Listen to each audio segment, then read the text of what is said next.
Hi chess friends, this is King's the Executor covering round 8 of the Tata Steel Tournament 2013 in Wijk. And this game of the day I chose is between Magnus Carlsen and Sergey Karjakin. Really two of the very top grandmasters. Of course, Magnus Carlsen is #1 with his ELO rating, and he has the white pieces starting off with the move knight to f3, which really allows black to shape in which opening the position is going to transpose. It could easily transpose to a queen's gambit declined, or to a Catalan, or to an English opening, and even to the Sicilian. Okay, so this is interesting. Carlsen says, play whatever you like and I'll beat you. Well, for the time being, Karjakin copies him. g3, solid move. d5, bishop g2, c6. Well, if you play knight f3 on the first move, it's clear that you won't have a system with e5 normally, because this square is of course under control, so you most of the time have d5 as the probably most challenging move, grabbing the center and space, because any other systems with d6 and g6, I think they don't challenge white's idea to challenge black finding a way to equalize easily. So d5 is the most expectable move by black, and therefore you can prepare this opening as well. As a beginner you might think, oh my god, this is way too much to prepare for. Well, it is not as much as it looks at first sight. So the variety is not unlimited. Castles, well, bishop g4 here. Well, knight f3 openings, even with the pawn maybe having been played beforehand to f4, looking at this pawn, at this square, of course gives you control of the e5 square, foremostly. Of course this square is attacked as well, so this knight is really strong. This is why black gives himself the opportunity to just whip off that knight at an appropriate time. c4 now. c4 looks like a gambit, but it is not. It is of course possible to take this pawn, but this just gives black decent play. If you take this pawn, there are many ways to play against that. I would just think immediately knight a3, attacking the pawn, and something like b5 can never work when this bishop is bearing down the diagonal. So this pawn is not really a weak pawn or a gambit. It is theoretically covered, let's put it that way. Okay, in this position you might think, what about d4, immediately grabbing space? Well, such an idea is not really good. There are even active ways with queen to b3 immediately, but let us look at this possibility. I mean, d5 to d4 wasn't played, but I want to make you a little bit familiar with the position. So if d4, this could be a blitz move, for example. Then d3, and well, black would like to reinforce that pawn but e5 is not possible because of the knight covering that square, and knight to d7 of course loses the pawn this way. c5 of course again weakens this diagonal, and let's just see, knight to e5 exploits that. Queen b6 covering this pawn which was attacked. Knight takes bishop, and now you even have the two bishops as white. e3 doing two things with one move, attacking this pawn and trying to make use of the king in the center maybe, and attacking the knight on g5, so e3 comes with tempo. Knight back to f6, takes, and now there are several moves, but the maybe easiest to see is c5, decoying the queen from the protection of b5, and if b5 falls, at least the exchange is going to be in white's hands, or the whole rook. And if queen to c7, queen h4, checking the king, attacking the pawn, and if knight c6 to cover it, bishop f4, and you see all the development moves, the developing moves come with tempo here, and they increase threats of the position. e5 is of course nonsense. You have several ways to play against it. For example, rook to e1, queen d7 getting out of the attack, and now b4. And if e5 now, that would be a terrible mistake because of b5. So if the d-pawn might get weak, reinforcing doesn't work that easily, so you might be forced just to take off white's knight and play e5 then. Knight to d2, knight a6, a random developing move, a3, taking that square away from the knight possibly, and preparing b4. Bishop e7, b4, castles, rook e1, knight c7 covering b5, and e3 now, slowly opening up the position. This is the recipe when you have the bishop pair. Okay, so let's move back to this position when c4 was played in the game. And now you see d4 is not good, and taking on c4 is probably not the most challenging either. e6 was played. Well, the bishop got out of the pawn on pawn chain here, so exchanging this piece off later on, having the pawns on the light squares, is a sensible way of dealing with the opening, because these light squared pawns really compensate you for the loss of the light squared bishop for a knight. d3 was played.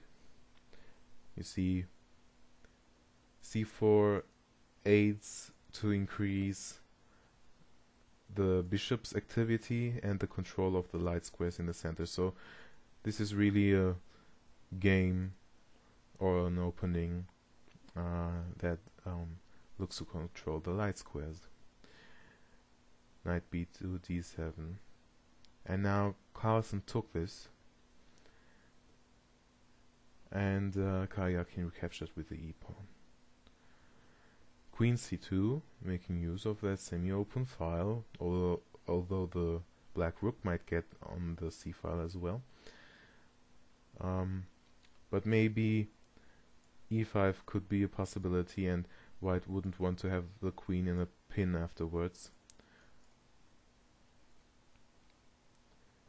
bishop e7, knight c3, and now Karjakin took this knight. Well, I guess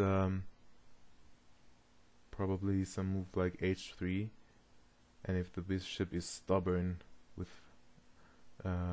bishop to h5, and g5, bishop g6, and knight to h5, well, the bishop would be lost anyway. So rather than being harassed, this important knight is taken, and the bishop is pulled to a square where it actually doesn't want to be. That bishop can be attacked and it hinders any ideas of playing f4 in the future.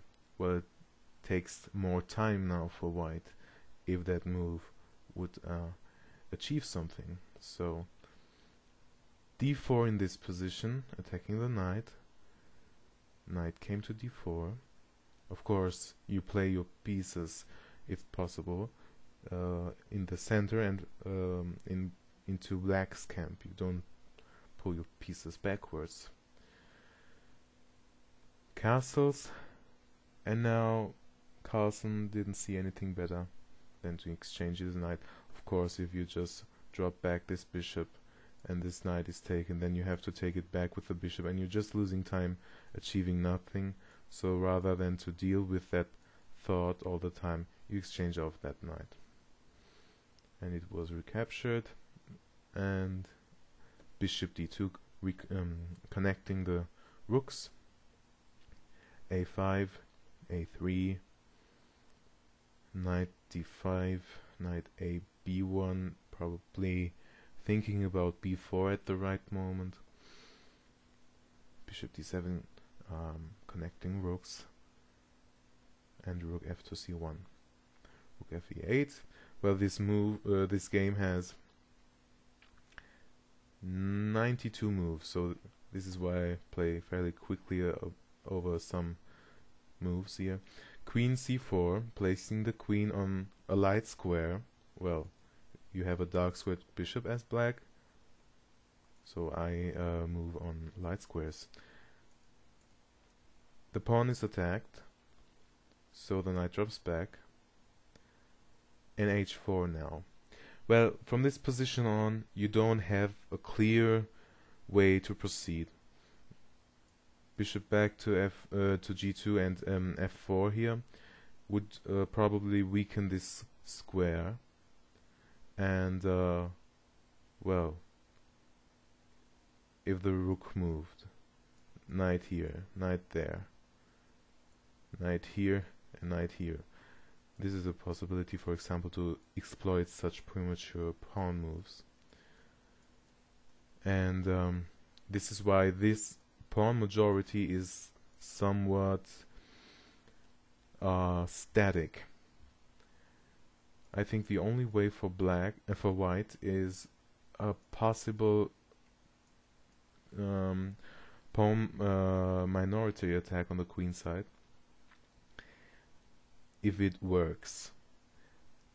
But at this time, Carlsen just says, well, I'm doing a kingside pawn move, and the least weakening is the movement of the h-pawn.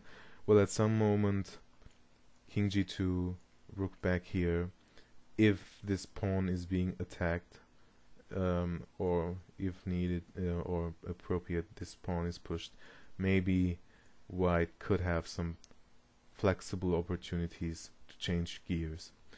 a4 to stop b4 from white forever, because takes en passant afterwards, weakening this isolated pawn on the semi-open file. So this is a standard move. Bishop b4. Well,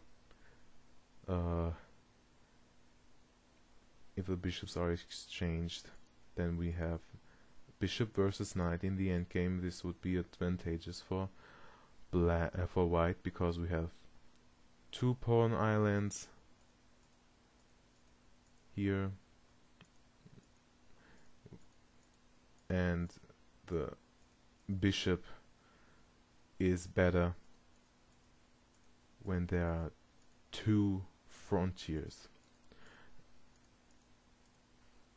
Well, if we would only have one pawn island, the knight would be okay for black. So knight b5, activating the knight, and king g2, staying flexible, h6. Well, I guess that move does not much. It's just awaiting moves, giving the king some breathing air for the endgame. Bishop c5, doing not much. g6, queen c4, maybe provoking an exchange here, just to have the bishop versus knight. The bishop got out of the way, and now we have some random moves here. The bishop is kicked, and kicked again. Well, the question is, what about these pawns here versus them? Well, I think we'll see in a moment if it's wise to press forward. Knight c7, preparing b5 maybe at the right moment. The rook drops back, knight d5, queen h1. You see a little toing and froing here. Just some random moves. Playing cat and mouse, waiting for one side to play a mistake and to get impatient.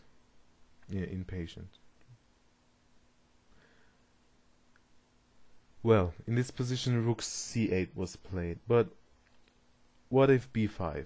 Let's just look, what if we try to play actively or overactively as black? Well, the king can just drop back, and if you press forward, takes and for example takes with the pawn, well, you see white really gets active on the c file here, and I don't think that Karjakin would like to allow that. So in this position, not b5. Okay, let's just go back to b5 and to this position. If black recaptured with the knight, then rook c4, stopping any further pawn moves, watching over a4, and this pawn really could become weak easily. Well, maybe this knight can be taken, and afterwards bishop c6, forking rook and pawn. After that the rook would move here, but that well, it's not so clear, and it's not that easy. But I don't think that Karjakin wants to allow Magnus Carlsen any counterplay, so he keeps solid with rook c8, and now the queens get off the board. They come off the board, and h5 to stop any pawn advances.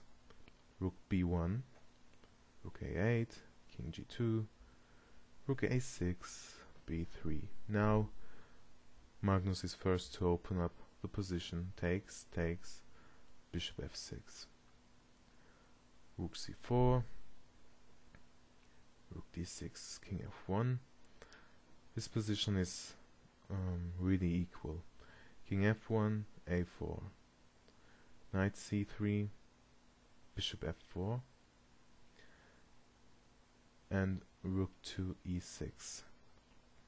Well, in such a position, even when you have the bishop pair, it's not so clear how to proceed. You just have to wait for black to make a concession and play for that. e3, the knight took the pawn, and well, this allowed bishop d5. I think from this point on, the game or the position gets into white's hands. It's not clearly winning, because after b5 takes, and knight b6, again white cannot prevent losing the exchange again after having won it. If rook takes c5, this is not the game continuation, but this could have been possible. Then takes, and rook a2 to cut off the king. And I think maybe Carlsen saw this position in his mind's eye and thought it's not enough. He went another route here, e4. So this the exchange could be taken this way. Check in between move, and now takes this knight here. The rook is attacked, and it would really like to get on the second rank to cut off the white king. But of course, for the moment, the rook cannot move there. The a2 square is covered. So a7, f4, bishop d6, attacking the rook. And the rook is looking forward to the day when e5 is good. Rook, just let's look at the possibility if black would do a mistake like f6, well, then e5 is very strong. So black has to try to find another way. And now he wants to penetrate to the second rank via b7. And now we again have some random moves here, and e5 now. Rook e1, king f2, rook b1, rook e8, bishop f8, rook c8, bishop e7. Well, again some random moves in a fairly equal position, of course. White is for choice here. This passed pawn is blocked. The bishop here is slightly worse than this bishop because of these pawns being on the same color as the bishop. Rook b1, bishop d5, rook e1, king f2. Well, we don't see clear progress here. But in this position, Magnus thought, well, this position should be a draw, and the move he's going to play now, or he played after, or in this position, was again a move which could be drawn afterwards. But it gives the opportunity, the opponent the opportunity to misplay. g4, a move an engine would never make. Takes, and now h5. Well, this pawn should have been taken, which Karjakin didn't do. And now the only continuation that makes sense for white is f5, threatening f6 check, and h4 by black cuts off black's king, and if f6 check, king g6, king g8 would be a terrible mistake because of e6, exploiting this diagonal. So king g6 could have been the continuation, and if takes, this is the move that saves the draw for black. King f5. And if white wanted to attack this pawn here, then we have a perpetual check here. And this is just a draw. The king is not allowed to take on e5, because then all the pawns come off the board. We just have to check all the time here. And this would be a draw, there is no way out. Going this way is wrong because of the pawn pushes here. That would be losing for white. So in this position, this pawn should have been taken to secure the draw, but Karjakin went this way. And after Magnus took this pawn and Karjakin recaptured, well, now this passed pawn really looks strong. Rook e6, king h6, bishop d5 attacking the rook, and rook h2 check, king g3, rook h3 check, king takes the pawn, rook takes pawn, f5, exploiting pins, e3, rook takes with check, king h7, and bishop g8 check, king h8, and king f4, covering the pawns. Rook c3, well, rook e1 should have been tried, and if bishop c4 blocking the pawns, king h7, well, it's of course not that clear. Again, white's position is way better after rook c6. And if rook c1, well, we can flick in a check.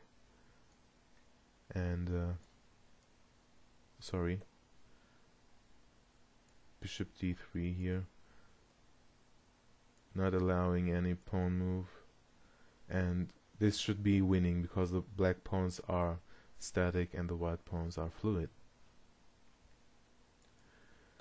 So no matter what you play, I think it's already lost for black. Rook c3, f6, d3.